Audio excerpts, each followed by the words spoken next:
How's everybody doing tonight? Welcome to your evening cup of Joe with Joe. It's the Monday edition.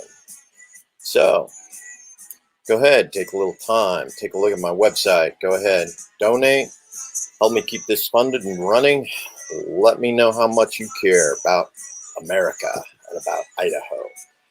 Best way to do that is make sure we keep the presses running, make sure that we get material that we can send out, mailers, pamphlets, all that fun stuff.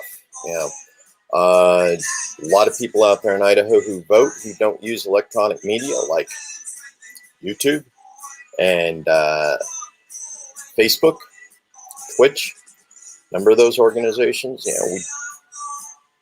a lot of people in Idaho that vote, voters, don't use these platforms. So they don't get an opportunity to understand what my platform is, what my interest is, and how it relates to you and what you want to see done in America, what you want to see done in Idaho. So please, by all means, contribute. And let's get some peace involved in Congress again, because it's my big thing. We want peace in America. That's the way you get peace in America is stop screwing with the peace everywhere else in the world. Or worst case scenario, let them keep their violence over there. We don't need to participate in it, right? But yeah, something else going on. So, talk to me tonight, guys. What is it you're interested in finding out about? Life, love, liberty, pursuit of happiness, relationships. What keeps you going? Talk to me. Let me know what's going on, because my monologue is getting a little old these days, especially considering I can't seem to help but repeating the same stuff, because it keeps coming up day in, day out, Ruth Bader Ginsburg, are we replacing her? Are we not? What sort of benefit is it? But while I'm waiting for the rest of you, let's go ahead and cover that issue. Trump's come out, McConnell's come out. Everybody said they're in a big rush to make sure that they get replaced before the election in 45 days. Well, if Trump's replaced, before the 45 day, or if the election comes out in favor of Biden within the 45 days, and they haven't appointed one yet, will the Republicans do the honorable thing and go ahead and put it off until the new president? It is Republicans. They're the ones who, want to replace in 45 days after, 4 years ago, they said, 8 months is too soon, especially with a lame duck president. Well, that was true. Back then, Obama, it was his 8th year in office. It was a Republican Senate. Yeah, I don't know. Some reason, don't expect them to play by the same rules they put in place 4 years ago. And that goes back to way back when one House leader or one Senate leader right after another, insisted on instituting new policies, new procedures, kept playing shenanigans, throwing monkey wrenches into the things, doing delay obstructionism. Literally they created a scenario where each new Senate Majority Leader, House Majority Leader had basically a obligation, to screw with the rules, because the last one did. So, Congress, ever since Newt Gingrich, well, it goes back even further than Newt Gingrich. Newt Gingrich was one of the primary instigators in that sequence of change after change after change. Last minute, we don't like the rules anymore, so we're going to change them to fit, the way we want it to go. But yeah, that's interesting. Not that long ago, there was a Chamber of Commerce, Boise Chamber of Commerce, put on a presentation. Should probably go ahead and kill the background music, because I don't own the rights to it. you know, Larry LaRocco and Raul Labrador actually sat down and talked to Chamber of Commerce. Conversation going on with a Statesman reporter as well as Matt Erpelding, who was the former House Minority Leader for the Idaho legislature. Down and talked with them about congressional roles and how things changed for them as they were going through what they felt their responsibilities were, what their obligations were. Pretty good presentation, everything considered. A little bit later, I may actually go back in and put in the comments a link to that video so that you can go back and review it. Yeah, because that's one of the things. The responsibilities that they outlined in there would be the exact same responsibilities I would have as a Libertarian congressman. You know, congressional liaison to the people, to you, actually. You know, if you had an issue that you needed a congressional response to, it would be my job to work with my staff that's tasked with that particular job, you know, in order to make sure that things happen. Like if your son or daughter wants to attend one of the academies, you know, both Senate and congressional representatives, you know, can actually help get, you know, can get people into those academies, you know, simply by signing a letter. You know, but this is one of those things. It's congressional services like that. It's a nonpartisan. You know, you're my constituent. It doesn't matter how you voted, whether you voted for me or whether you voted for one of the others. You are a constituent. And that's one of the services that my staff would be responsible for providing to you as part of that responsibility. You know, that is a nonpartisan responsibility, regardless of staff. But yeah, I'll go ahead and post a link to that so you can go in and actually hear what Larry LaRocco and Raul Labrador themselves had to say about, you know, the roles they played in that. But yeah, so come on, guys, talk to me. I see you out there. You're watching. I know you are. Watching my stupid grin here, trying to come up with things to talk about. Yeah, so now, as a veteran, some of you know I'm a veteran, some of you don't. Let's go ahead and talk about that. As a veteran here in the United, I was served in Afghanistan 3 times, did 3 tours over there, did 1 tour in Iraq, right up along Sinjar Mountain. If you ever get a chance to read up on the Yazidis and Sinjar Mountain and an awful lot of what went on with regards to ISIS, particularly in the occupation up there, the Peshmerga that formed up in order to conduct protection against ISIS in northern Iraq. Yes, absolutely. Let's go ahead. Absolutely. International Peace Day. Today is International Peace Day. This is the day of peace.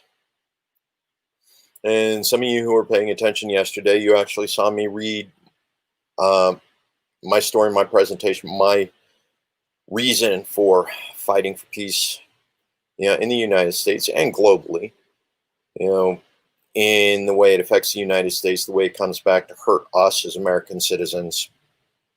Now, it's important. The relationships we have with the rest of the nations around the world, our global neighbors, our global partners, you know, the way we mistreat and the way we abuse, you know, economic sanctions, which is warfare, it is violence, you know, which affects countries in a completely different way, yet is no less traumatic than when we bomb them, when we send drones, when we invade their airspace, when we conduct military operations that place their navy, their military in danger because of heightened tensions.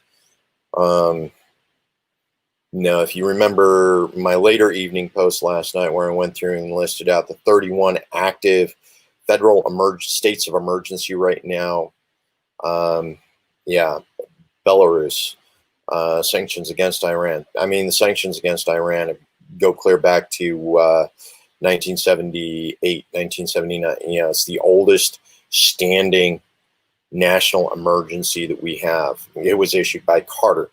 You know, it hasn't been repealed by any of the presidents since, or any of the Congresses since.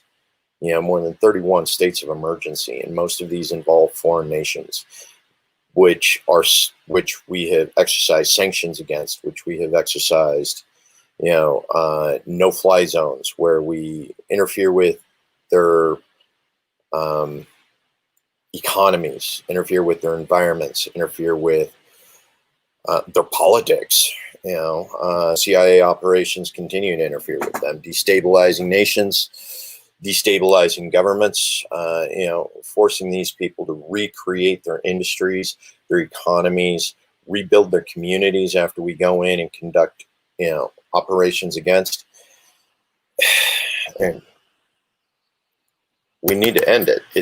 We need to bring peace. We can be global leaders in peace.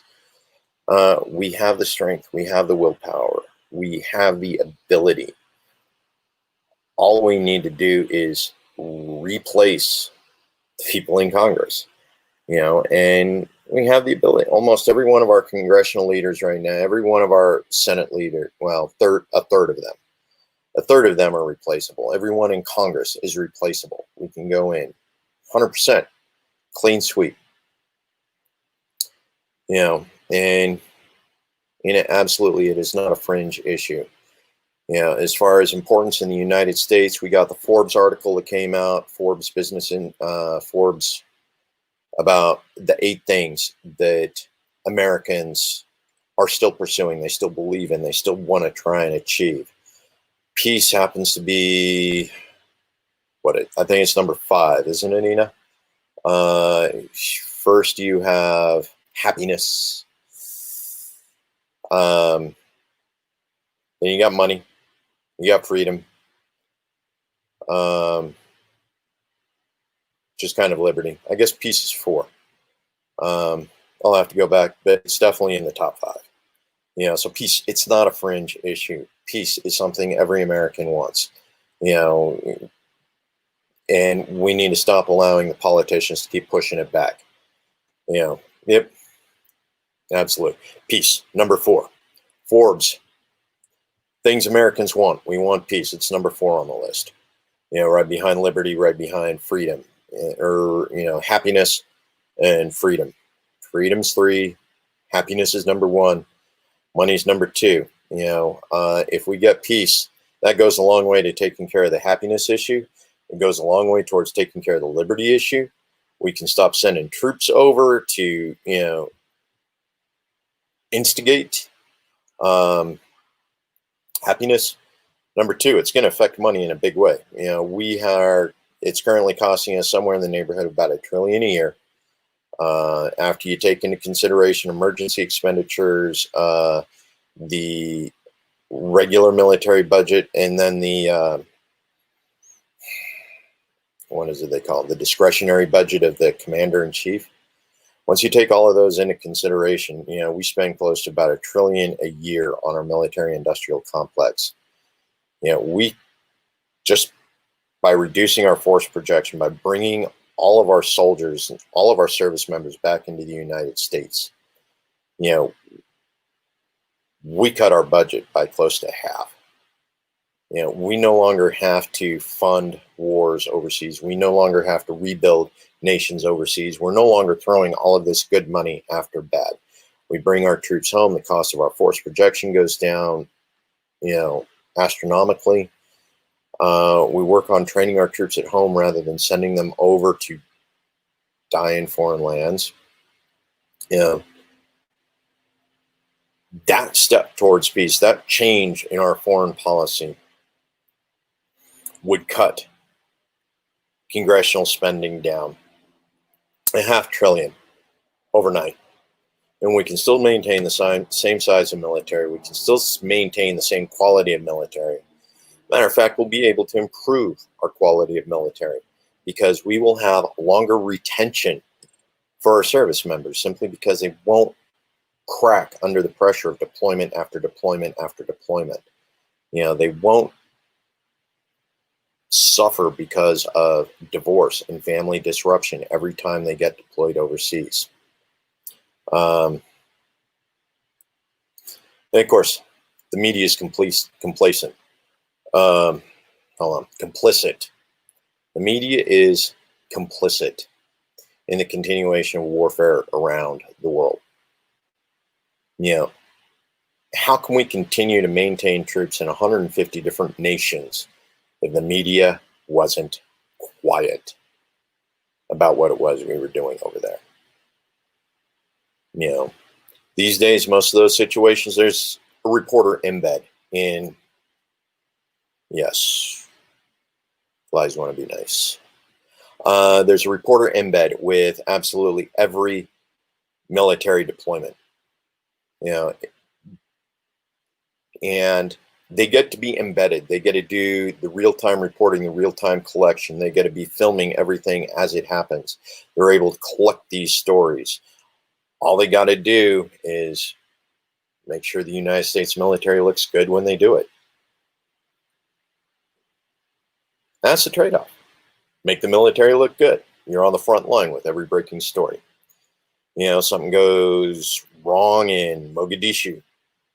There's an embedded reporter right there with him, ready to keep track of everything that happens. Go in, slice it, dice it, make heroes out of American soldiers, American servicemen, who have no reason to be in those countries. They don't. They're not chasing terrorists anymore. They're facilitating regime changes in at least 80% of those countries. Counterinsurgency, insurrection. United States Army Green Berets, they go in and support troops. They're the counterinsurgency operations. They support the troops that fight the insurgencies. We send CIA operators in to facilitate insurgencies. Nice division of forces, which is why when we were dealing with ISIS, we got an awful lot of conflicting information, because the United States Army would supply the Peshmerga and the CIA would supply ISIS. Yeah, it's time to put an end to that garbage. It really is. We can be advocates for peace. Bring our troops home. Yeah, about the regime change here in the United States.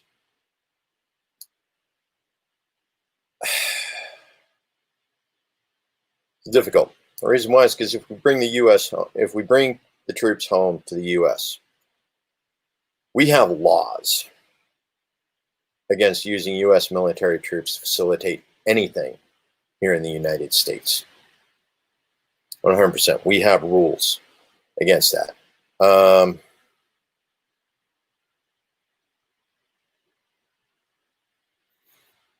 Does that mean we'll respect rules? Took the National Guard. We sent them all to Washington, D.C. in order to do a parade, or, depending on which records you're looking at, use heat-directed energy weapons against protesters in Washington, D.C. We decided to use the National Guard for that. Yeah. Which, you can go ahead and talk about that. We'll bring that up, Brian. Absolutely. Black Lives Matter. Yeah, good question which live stream that was, because I've actually talked about it a couple of times. Black Lives Matter. What is it exactly you want to know? Let's go ahead and do the Q&A right now. Go ahead and send me your question. As right now, 93% of the Black Lives Matter protests and defund the police protests have been peaceful. Okay, the other 7%, this is one of those things where a lot of people like to get into issues of complacency in the population or complacency in the other movements. So 93% of the movements, demonstrations have been peaceful. Continues to be a thing, yet an awful lot of the hyper-authoritarians want to use the 7% to justify violence against the other 93%. Well, they were violent in those 7 incidences, so we're going to show up with guns to intimidate and scare and shoot the nonviolent protesters. as you've seen actually happen in incidences down in San Antonio. San Antonio, they had a march down there. Peaceful rally.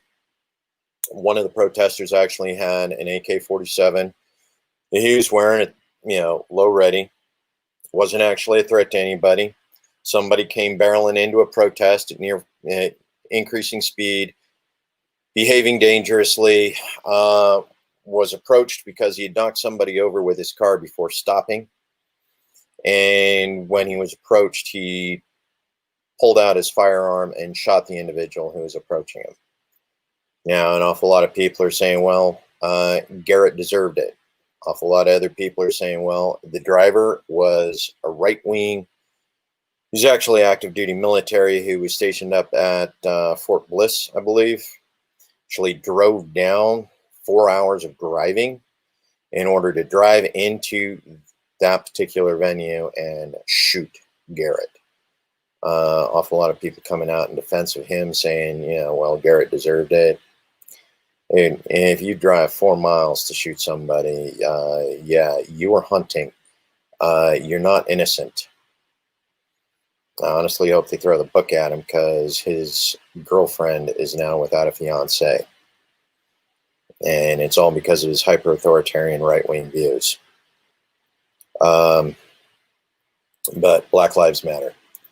You got the issue of the organization, which is an establishment organization. It is not the street-level organization, and several of the street-level organizations that used to be affiliated with the national chapter, Black Lives Matter 501c3, are no longer affiliated with them because of the particular rhetoric that's come out of the BLM chapter or the BLM or national organization.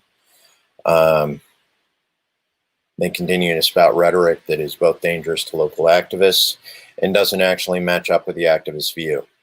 Furthermore, a lot of the Black Lives Matter funding, donations that they've received over the years, they haven't actually gone to support Black Lives Matter in a way that's in any way, shape, or means meaningful.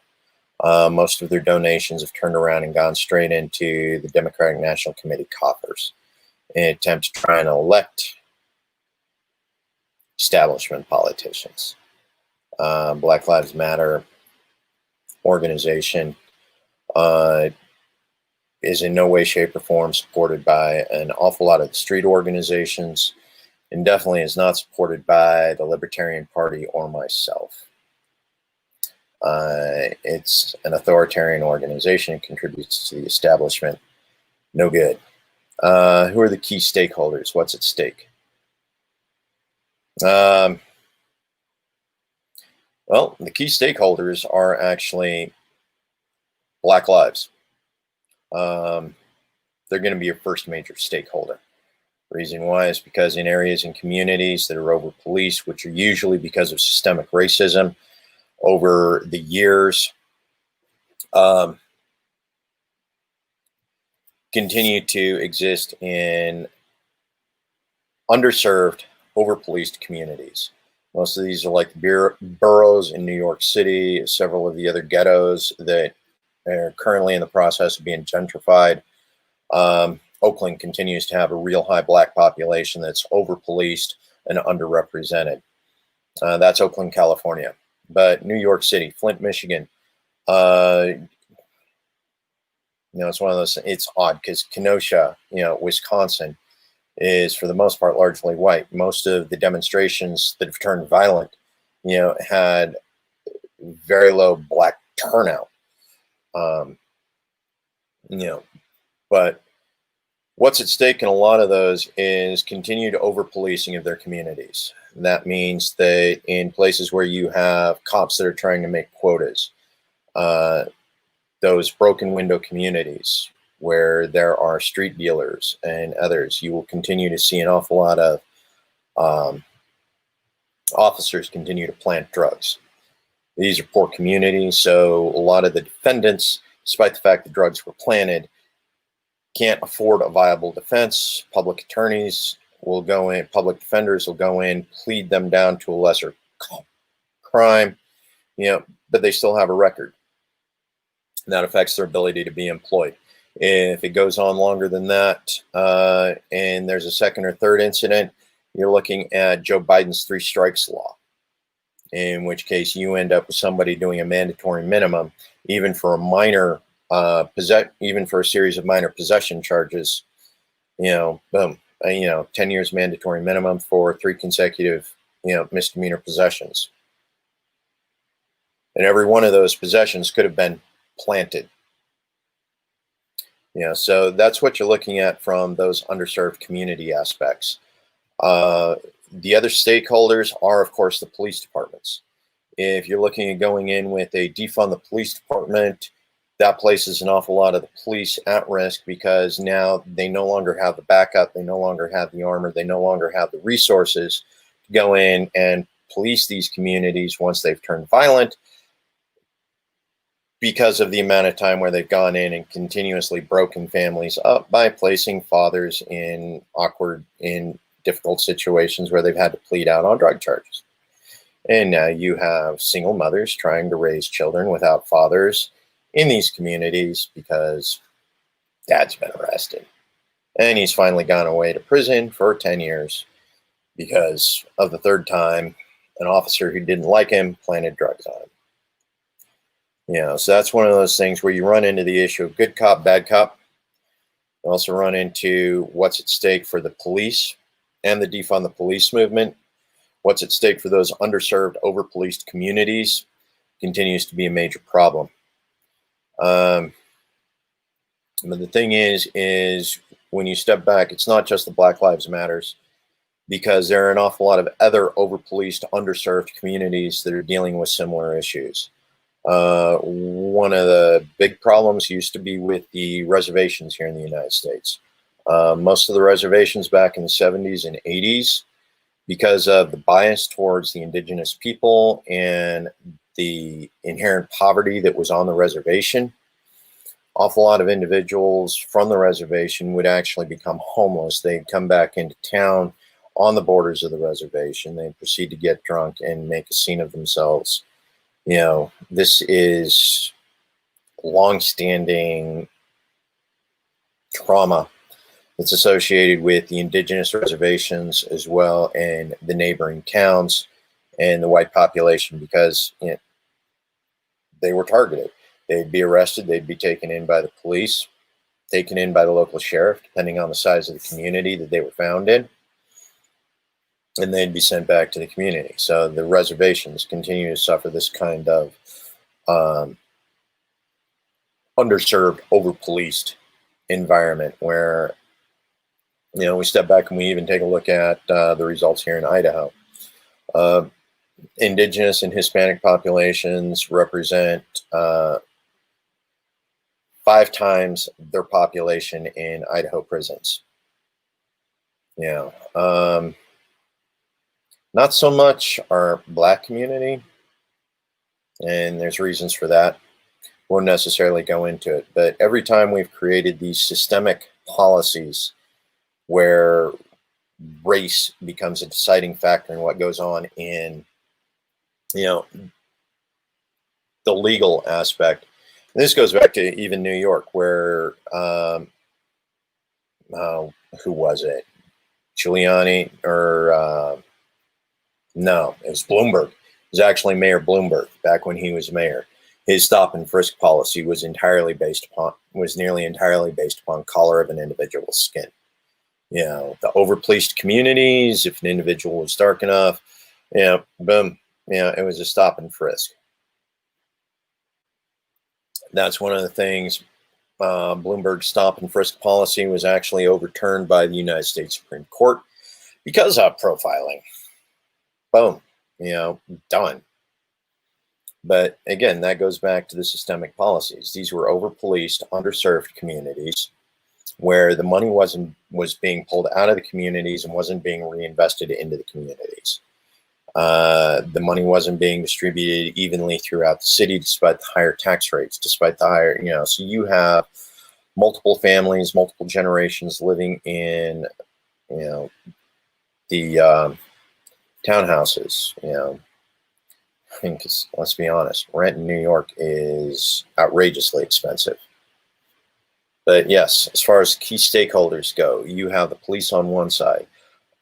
You have various government agencies that are dedicated to providing services to these underserved communities, which is ironic because we have poor underserved communities with broken families and dedicated services, yet somehow these communities are still underserved. Another one of the things that you can look at when you start taking a look at these underserved communities is business licensing. We actually have a problem with that here in the state of Idaho. Caldwell has a high percentage of, has a high Latin population. A lot of former migrant workers used to come up from Mexico in the 70s and 80s to do agricultural work. A lot of them actually moved into Caldwell and decided to settle, decided to stay. So Caldwell is one of those with a larger minority population. And they've decided to actually limit the number of business licenses as well as increase the cost of them so that there are a small number of businesses to provide a tax base to the city. Why does this work for the city? Because of its high minority population and relationship and the fact that it can't meet budget because it can't collect the fees and there's no tax revenue off of the businesses that they won't allow to build. Caldwell continues to receive a federal stipend as a failed city in order to continue operations, most of which actually goes to city administration, city administrators. So, I mean, literally, all across the nation, we have cities that deliberately fail in order to get federal funds as a failed city based on minority populations. And that's what you call systemic racism. What do we do about it? Good question. Because that's actually a local failure. That's a local policy. It's one of those where the federal government has incentivized failure in the United States, which it likes to do a lot of.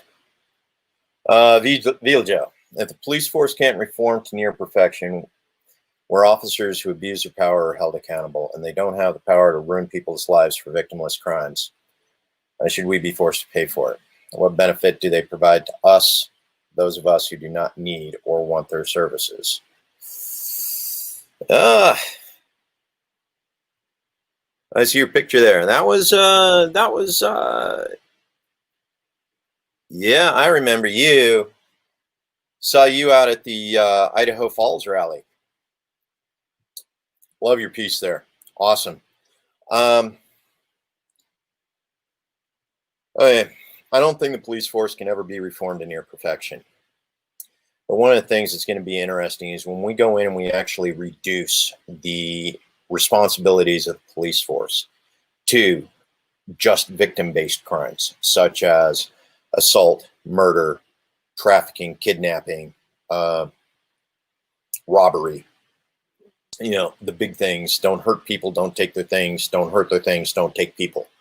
If we can reduce the crimes that police are responsible to, and we all know that they can't actually respond to a lot of those crimes in a timely fashion. They can't. It's nearly impossible. Which relegates them mainly to investigation of said crimes. Now you do have some exceptions, such as active shooters, where they've been able to respond and actually be there in a timely fashion before, the shooter takes himself out, or, local good guy with a gun manages to take the shooter out, or is some other way managed to be rendered, But we do have police, and as long as you aren't living in Broward County, Florida, you actually stand a good job of them actually trying to do their job of interdicting, the active shooters. But if we remove the prohibition responsibilities, such as violations of gun laws, violations of drug laws, violation of sex work between consenting adults. If we remove an awful lot of those vice jobs from them, like you stated, the victimless crimes, ruining people's lives over victimless crimes, we stand to reduce the police force, law enforcement, by nearly 50 to 60%. That was what we did with the end of Prohibition. Law enforcement officer positions were reduced by 60%. Boom. We eliminate the vice missions. Sex work, not sex trafficking, mind you. Sex trafficking is still a violation of human rights, and it does deserve to be investigated. It does deserve to be punished.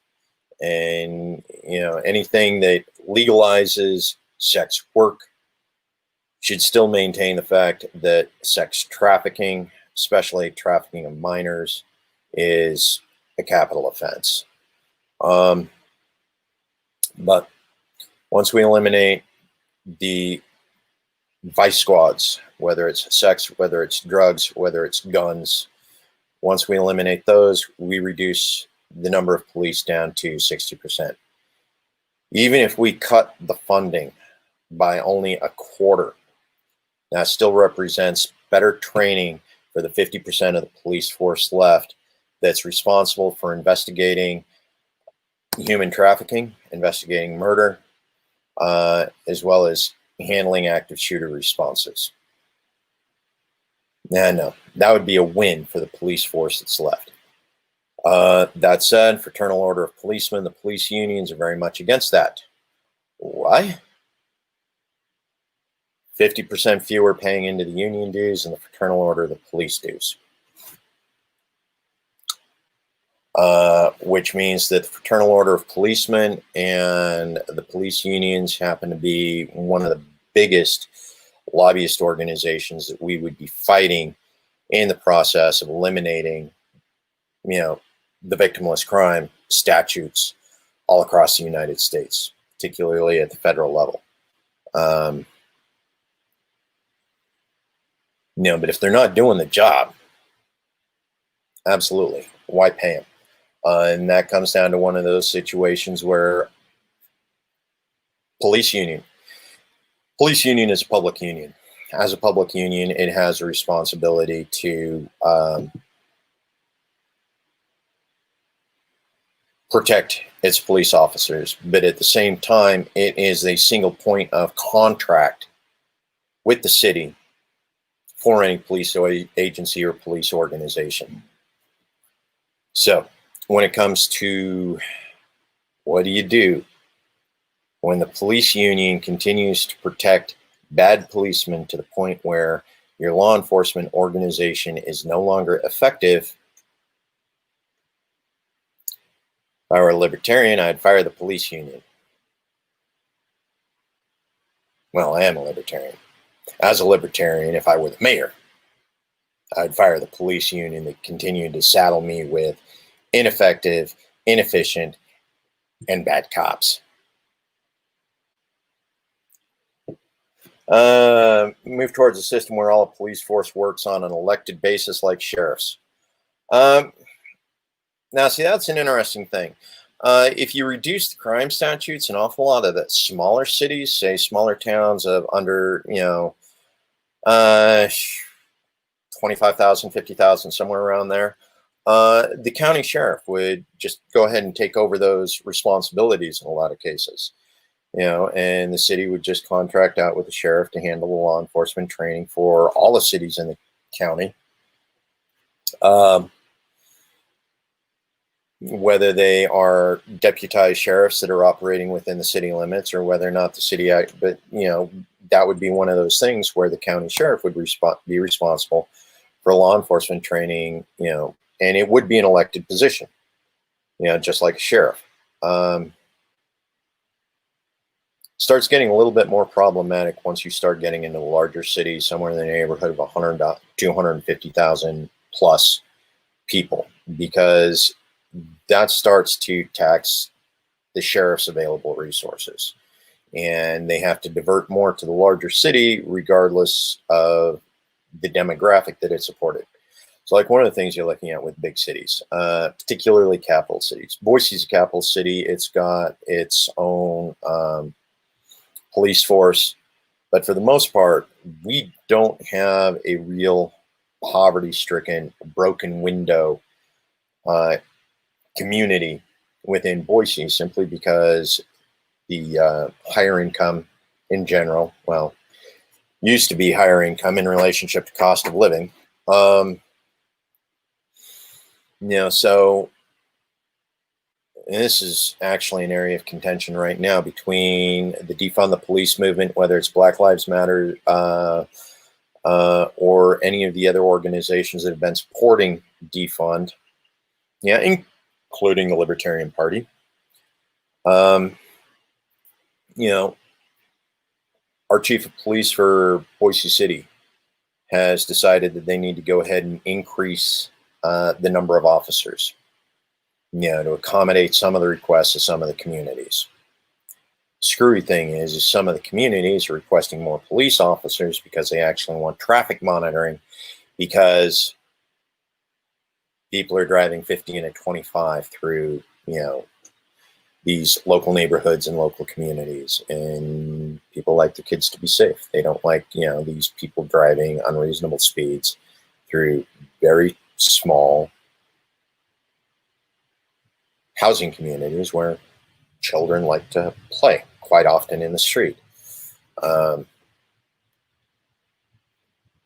I mean, that's what Boise City wants. They want more police because you can put more police on the streets to, stop speeders through these small communities. Well, it's where you run into differences of opinions into exactly what the communities want, because the Black Lives Community Matter want things where the minorities in the community are no longer being profiled. They're no longer being over-policed simply because they look like or identify as a subculture within the community, within the state of Idaho, or even within Boise. My campaign manager, love her to death. 20 years ago, she was very much into the goth scene here in Boise. Of course, 20 years ago, Boise PD was much more in tune with shoot first, ask questions after dead. And they would make random stops based off of profiles and appearances. It was very much in the goth scene, very much in the punk scene, which means she was stopped on a regular basis and asked what she was doing and why she was where she was at. Took her and a lot of other activists from that community more than 10 years working with Boise Police Department in order to get them to back off on those communities and say, like, okay, got it. Kids are going to be kids. They're going to go out and have fun. You guys got it under control. As long as nobody's violent, it's no issue. Took 10 years of working with local law enforcement in order to fix that particular issue, where officers that were recruited to police speeders in neighborhoods had taken it upon themselves to start harassing young adults and teenagers who were attending, all ages parties. Yeah. Max.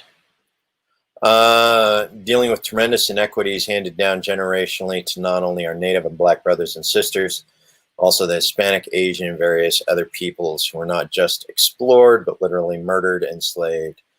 Tremendous amounts of wealth that have only benefited a very small group of people. That was the Libertarian Party answer to the people harmed by the U.S. government. Whew, Max. Loaded one. Loaded one. You got a couple different perspectives that are going to go on with that. Ultimately, the libertarian perspective is about individual rights.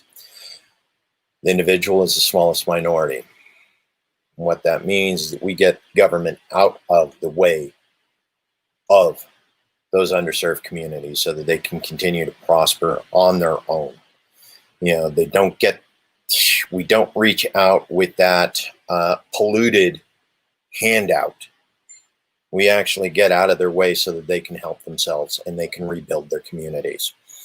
I know one of the problems we have with the indigenous and the reservations is because of the way the reservation land was allocated, families and communities can't take loans out on the land in order to develop the land so that they can continue to prosper, such as either farming or industry or any of those other processes that continue. It's so that right there has continued to be a hindrance to development of indigenous property so that indigenous communities can prosper. Nobody's loaning them money to develop the reservation in a positive way. At least that was the case right up until they started allowing indigenous casinos. Now, the problem with the indigenous casinos, dude, that's tribal. Yeah, it's got to be handled in the tribal communities. If there are community leaders who have appointed themselves major owners in the casinos and are collecting a significant amount of the profits, despite the fact that it is on indigenous land and it was an indigenous community build, yeah, that's on the indigenous community. That's a tribal issue, and we actually need to empower the tribal communities and the reservations, to deal with that internally. Right now, a lot of those situations, they have no ability to deal with it internally because it falls under federal jurisdiction, which means federal laws apply to essentially what is the contract violation between these people who appointed themselves primary owners of the casinos and aren't dispensing the funds appropriately. Other issues with the communities, the underserved communities, I was talking about it earlier, about the fact that certain Black leaders in Black communities that achieve status as mayors and city councils continue to profit off of maintaining a failed city. And as I was talking about with regards to here in Idaho, Caldwell is one of those failed cities that continues to receive federal funds because it can't balance its budget with the tax revenue because it deliberately reduces the business licenses of the local community leadership.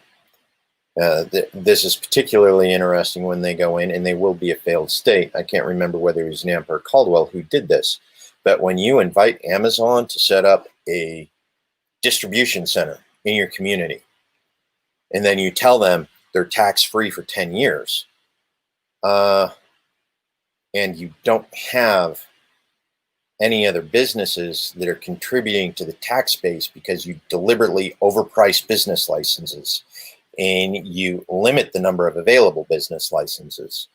That's a situation where Amazon not only gets a tax benefit from the state and from the community, it also gets a tax benefit from the feds because now it's actually set up in a failed community, which means it's contributing jobs on paper. So it's like Caldwell or Nampa actually got slammed with a double whammy on that. And Amazon gets a tax break, and the city of Caldwell gets federal revenue because it's a failed city.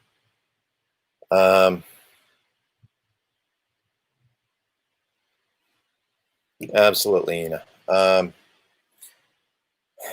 thing is Max, absolutely. The issue that we have with our Latin community over in Caldwell, continues to be a problem in other communities, particularly underserved, overpoliced communities, like in Michigan, whether it's communities like Flint, whether it's communities like Detroit, areas of New York.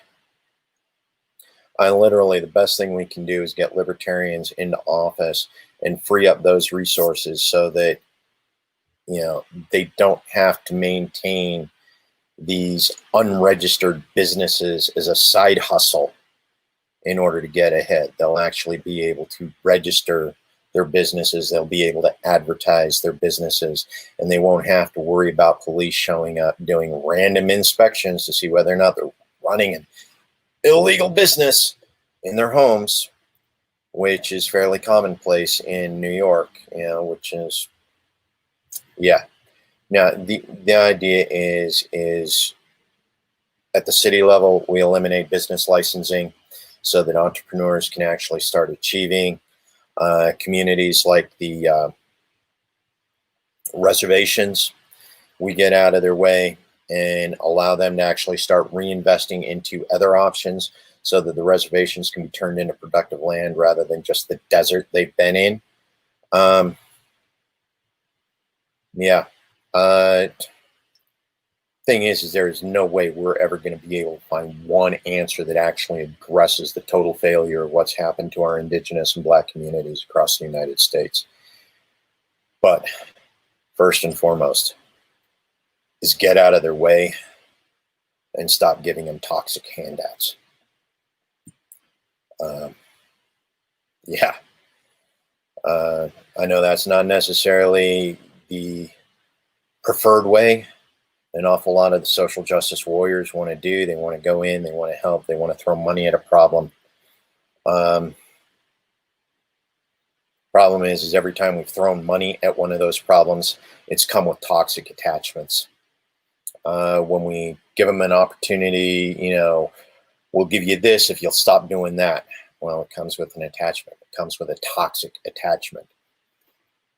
So until we actually get libertarians in office that just let them do what they need to do to achieve, get out of their way, allow them to police their own, allow them to police their own communities. And that includes law enforcement. One of the problems we got with law enforcement, especially with regards to the missing and murdered indigenous women and indigenous persons movement, is right now the reservation police, the federal police, can't do anything about perpetrators and abusers that go onto the reservation and then leave the reservation. The reason why is because these are U.S. residents. They're not indigenous residents. These are white people who go onto the reservations, abuse, steal, traffic the indigenous women. And once they're off the reservation has no recourse. Matter of fact, one of the things that they did with the rewrite of the violence against women and children, the violence against women, it's just the violence against women. Violence Against Women Act was when they did the reinstatement, the rewrite of it, the recreation of it. They actually did away with a clause that empowered indigenous communities to police interlopers and invaders. They did away with that ability to prosecute them once they left tribal lands. Again, welcome to colonizer America, because I almost guarantee that that rewrite was the result of somebody who lived close proximity to a reservation, who was probably very closely related to somebody who regularly trafficked women off of the reservation. Welcome to 2020. Still rabid colonizer behavior. So, Ina, let's go ahead and talk your issue. Comment on Americans desiring freedom yet largely not voting for freedom, such as the Libertarian Party. Libertarian Party wants to set you free, folks. You know, by the end of the day, more than nearly 40% of your income is taxed. It's taken by some institution or another here in the United States. 25% of it's being taxed by the federal government. Here in the state of Idaho, 10% of it's being taxed roughly between income tax, sales tax. You know, by the time everything's said and done, 35 to 40%, third of your income, you know, 4/10 of your income gone, disappeared. You're working for only half of the wage, half your wage. Tell me, folks, is that freedom? Doesn't sound like freedom to me. So, why do you not vote for the Libertarian Party? Why do you not vote for freedom? You know, this is a perfect election. Take a look at the examples we have. Okay, we have, give me a moment.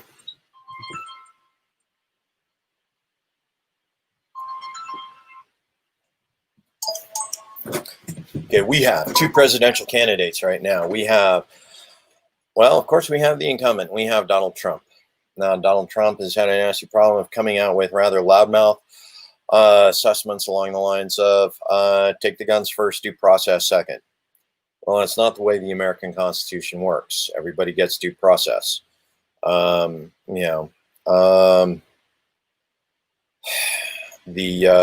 guy who was under investigation for the murder of the Patriot Prayer guy in Portland, his was a targeted, I don't know, somebody call it a targeted assassination. Some of it was, a deliberate failure. This was an order issued by William Barr. William Barr is an authoritarian. William Barr was the one who handled Ruby Ridge. He was the one who issued the orders for that. William Barr was also the same individual who left all of his fingerprints all over the Department of Justice when 2 weeks into Janet Reno's tenure as the Attorney General of the United States issued the orders on Waco. Both of these were ATF/FBI driven operations that resulted in deaths that were needless, pointless, mainly to aggrandize the ATF. Here we have a president that reinstated this hyper-authoritarian individual who's very much on board with violating your constitutional rights. Furthermore, he also appointed Judge Kavanaugh. Judge Kavanaugh himself is a strong supporter of the Patriot Act. The Patriot Act itself had several clauses in it that were contrary to the Constitution and the Bill of Rights. It was challenged. Previous Supreme Courts actually upheld the challenges, saying that these were constitutional violations. Well, now we got Judge Kavanaugh, and now we are about to have the same president who appointed Kavanaugh appoint another justice. This will actually create a balance, and if we have another pro Patriot Act judge appointed to SCOTUS, all of those previous incidences will be overturned. Now, we have another candidate, Joe Biden. Joe Biden considers himself the author of the Patriot Act. He also wrote the crime bill, 1994 crime bill, that created the mass incarceration in the United States.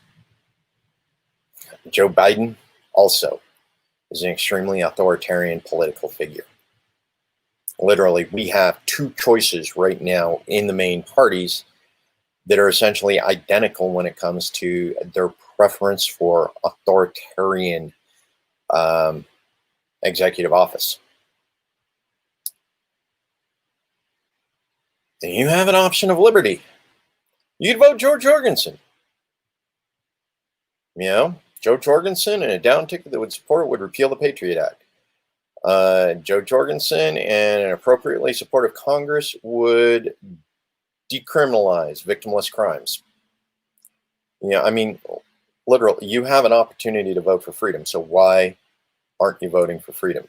And that goes all across the United States. My own race, where I'm dealing with Russ Fulcher. Russ Fulcher is another one of those individuals who's consistently voted to imbue the executive branch with more power, abdicating the responsibility of Congress.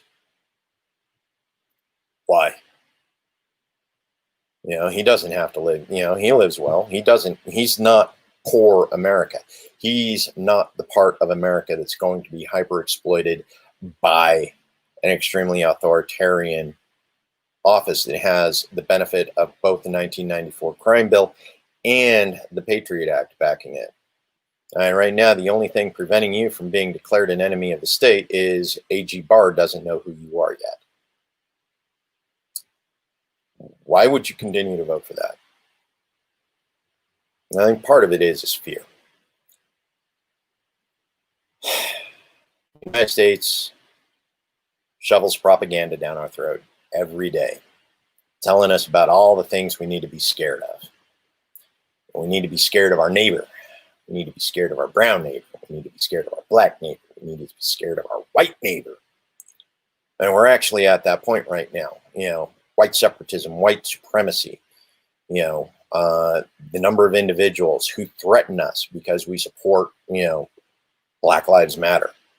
We're supposed to be scared of this. As long as we're scared, we want more police. As long as we're scared, we want more authority imbued in our political figures so that they can take care of these things that scare us. If we're scared of the coronavirus, we trust our politicians to take care of us. I don't know about you, but the last 6 months of this coronavirus thing, I wouldn't trust a politician anywhere with that anymore. They sort of overplayed their fear card.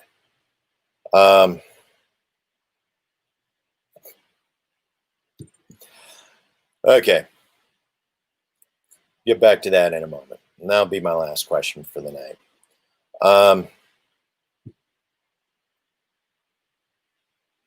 But when we're scared, we go looking for the more adultier adult in the room.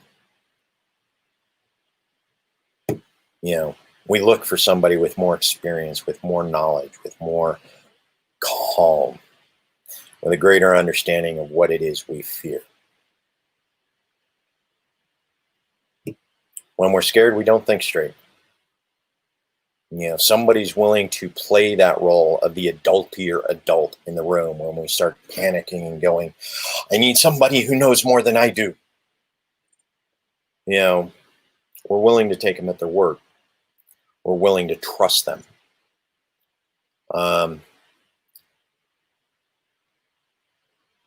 And they've learned that even if they have lost our trust,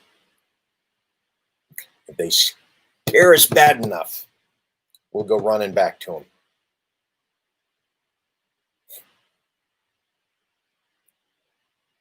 Yeah, it reminds me of the story. Probably one of the cruelest tricks I ever played while I was in the military.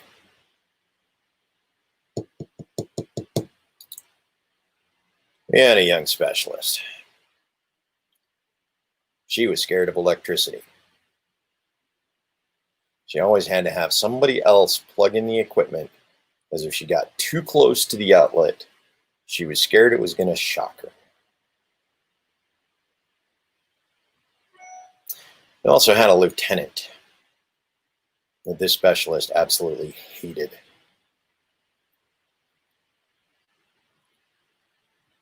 She didn't trust this lieutenant for squat. Now, one day they had finally managed to actually have her plug something in. And just after she plugged it in, yeah, that's what I did. That was obnoxious, and it scared the holy loving bejesus out of her. And she actually ran and hid behind the man in the room she hated the most. It's what happens when we're scared, man. It's what happens when we're scared. We stop thinking straight, and we trust people we have no reason to trust.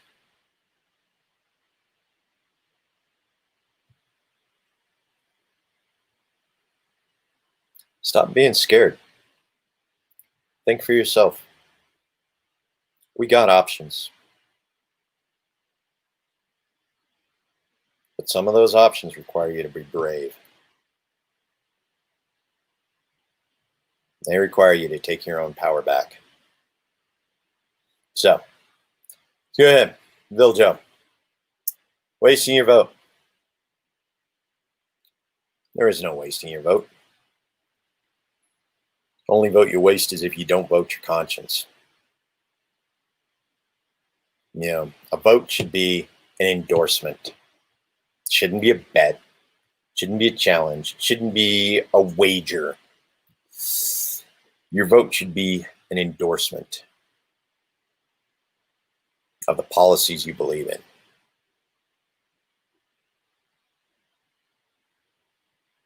If you are not using your vote as an endorsement of the candidate that best represents you, that is a wasted vote.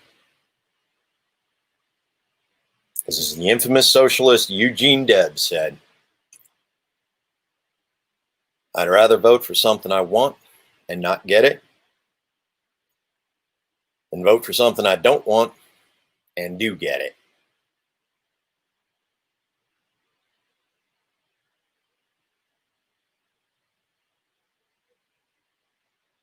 Use your vote as an endorsement, folks. That's the only way we make change. Stop voting because you're scared.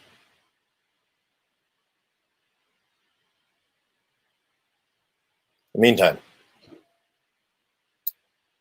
family, friends, community.